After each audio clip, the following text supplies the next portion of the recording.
Hi, I'm Carmen Alana Tibbetts. Welcome to the Agosia Arts Studio. Today I like to talk about quilts, like this steeplechase that I have in progress now in the studio. If you're familiar with my work, you know that all of it is made with recycled clothing, mainly wool, linen, and silk. I use the larger pieces for my art dolls, but then I'm left with smaller scraps. Being frugal, I don't throw anything away, I make quilts. Now, in a quilt like this one that you see behind me, I have everything from a very heavyweight wool suiting all the way up to a very lightweight silk that would be used in a blouse. So how do I deal with these multiple weights of fabric? Most quilters are using either commercial quilting cottons, and those people that use recycled clothing kind of stick to a weight of fabric that is similar to that. So I don't. I use everything. And I haven't seen too many videos where people actually explain how they deal with sewing those multiple weights of fabric. So because this quilt is unfinished, this is just the front side that we see here, I haven't started quilting or anything like that, I thought I would take you around to the back side so that you can see how everything gets put together. There are a couple things that I do that are a little bit unusual. And I'm hoping that maybe some of my hints and tips will help you out if you're looking to use recycled clothing in your next project. So let's take a minute and get set up for some close-ups. I'll be right back. Before I start talking about sewing, I'd like to mention fabric choice. And as you look over the quilt here, you can see that there's all different kinds of fabric here.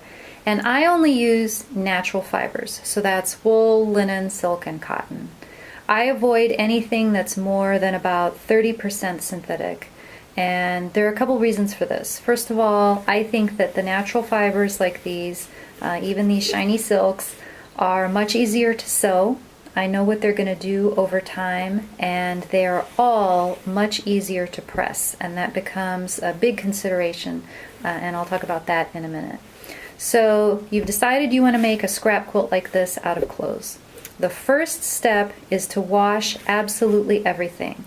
So all of these fabrics in their intact clothing state would go into a hot wash, a cold rinse, and then a hot tumble dry. So yes, that's going to felt some of the wools like these here. They sort of full up, they shrink. You're going to have some of the cottons and linens shrink, and some of the silks may actually run a little bit of color. And sometimes you'll find something that's going to fall apart and fray completely. In that case, I want to know that now before I start and discard any of those problem fabrics at the beginning. So then you're left with a big old pile of clothes, and you're pulling out the scissors and you're getting ready to cut out shapes, and you're starting to feel a little bit of apprehension. Well, you need to go into this process with absolutely no fear.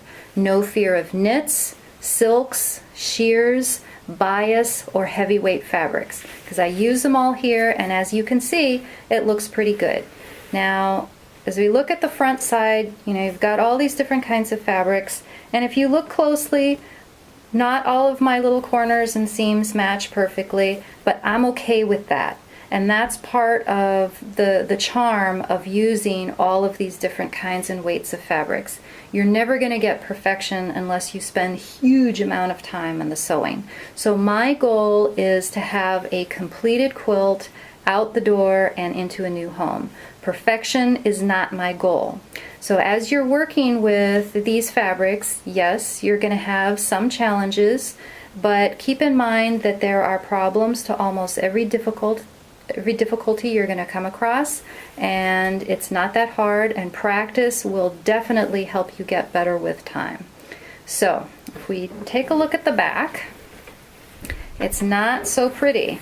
And in fact, the back of a scrap quilt like this, using all these different kinds of fabrics, is actually a lot uglier than the comparable back of a quilting cotton quilt, because we have lots of fraying, we have all different kinds of threads and weird things going on here, but that's normal and it's actually okay.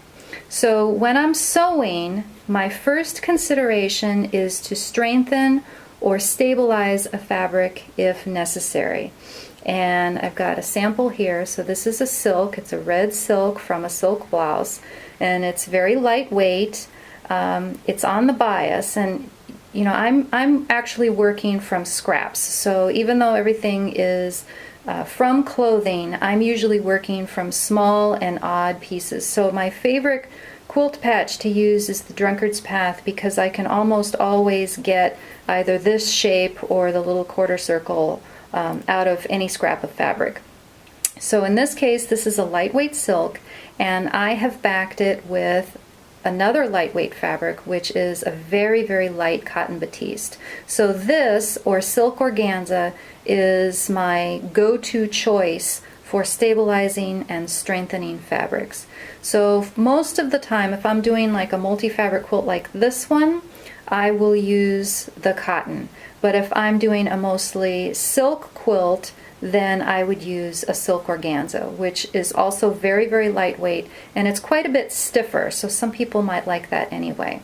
Now, a lot of people, when they're dealing with silks like this, or maybe with neckties, something like that, you'll read about people using a fusible interfacing, in which case they would fuse it onto the back, and then they would cut out their patches. Well, that doesn't work for me because I'm working with all of these odd scraps. So I would have a lot of waste, and it would just be a lot of time to try and fuse all those weird little pieces, and that just wouldn't work for me. It may work for you if you're using bigger pieces of fabric, so that's definitely something to try. For me, I don't like to use fusible also because I think it really does alter the softness and the hand of silk. Some people say it doesn't. I think it does, but that's a choice that you would have to make. So I cut out, you know, maybe 100 of these stabilizing fabric pieces, and then as I get piles of scraps, I cut out my shapes, and then I'll just have bins of them, and I just start pinning things together like this. So the first consideration is stabilizing and strengthening the fabric, and that's for the lifetime of the fabric, not for me sewing it. I'm not so concerned about whether or not it's going to be easy to sew, and I know a lot of people, that's their main concern, putting it together. But for me, I want to know that if somebody buys this quilt, it's going to last them for 100 years. So sewing is the easy part. The lifetime is the hard part. And so you have to have a little bit of a different mindset. So first, we stabilize for the strength of the fabric. Now the second thing to keep in mind is that you're using lots of different weights of fabric. And so here I have a heavier wool, and I have matched it with an intermediate weight linen. So I would not match this wool with a lightweight silk like this, because when you are pressing things, these heavier weight fabrics, and it doesn't matter if it's a wool or a linen or a cotton or even a heavy woven silk, it kind of acts like a bully. It always wants to lie flat. And I do have a pressing scheme when I'm pressing my patches, and I do pretty much follow the rule or the guideline to press towards the dark color, because a lot of the light colors, especially in silks, are sheer. Even with the backing fabric, you have that sheerness, and so I always press to the dark. And so you would think, well, you know, you have this big heavy fabric, it's not going to want to press. But this is where the natural fiber issue comes into play, because natural fibers will press. And you want to press, and you know, you may think, well, you know, maybe I should press the seams open. No. Don't worry about that. Press whatever rule you come up with, press it, and just make sure that you don't have a heavy and a light matched together.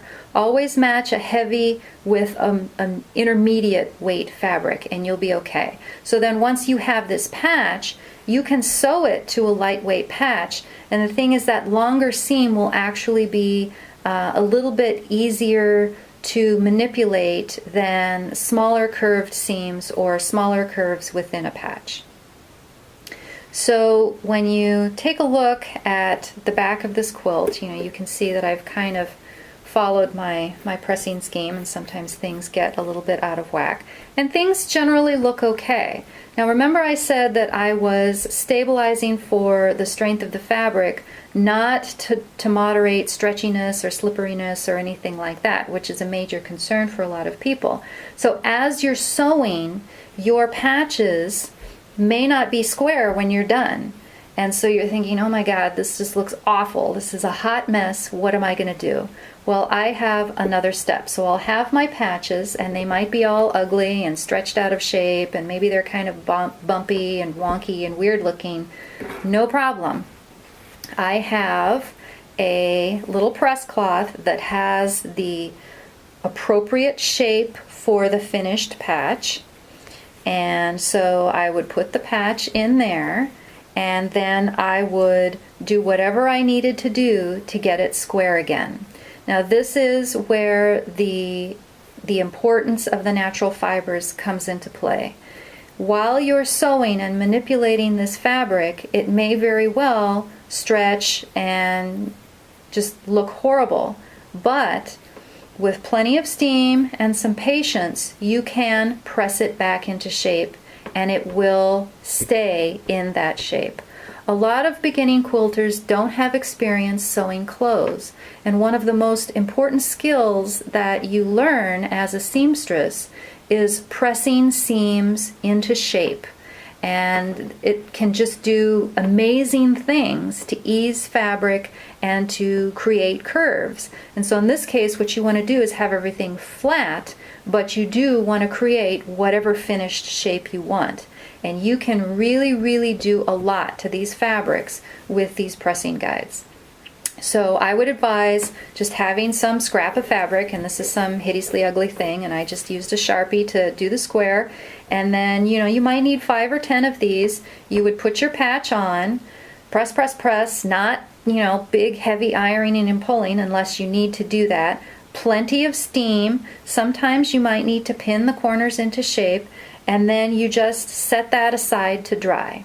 So you might need 5, 10, 15 of these. So you would do a square, set it aside to dry, do another one, whatever, and then they will dry into that shape.